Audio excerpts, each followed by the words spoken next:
Teoremdə istifadə etdiyimiz digər əsas xassələrdən biri də tutaq ki, hər hansı bir hx funksiyası verilib və o iki funksiyanın nisbəti şəklində göstərilə bilir.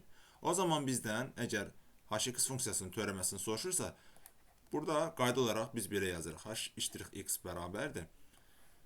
Kəsik şəklində göstərilən funksiyada məxrəcdəki funksiyanın kvadratı, yəni j-nin kvadratı x, sonra isə sürətdə isə birinci sürətdəki funksiyanın teoreməsi vurulsun məxrəc, yəni f(x)-in teoreməsi vururuq məxrəcdəki funksiyaya, çıxılsın, daha sonra isə f(x)-i vururuq məxrəcdəki funksiyanın teoreməsinə.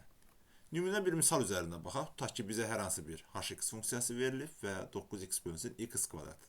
Buradan görünür ki, sürətdəki ifadəni biz f(x), məxrəcdəkini isə jx kimi yaza bilərik. O zaman bu funksiyanın teoreməsi bərabərdir. Məxrəcdə x kvadratı plus 12 funksiyasının kvadratı, sürətdə isə öncə 9x-in teoreməsi eləyir 9, vurulsun məxrəcdəki ifadə. Daha sonra isə məxrəcdəki funksiyanın teoreməsi çıxılsın, məxrəcdəki funksiyanın teoreməsi 2x eləyir, vurulsun 9x şəklində yazırıq.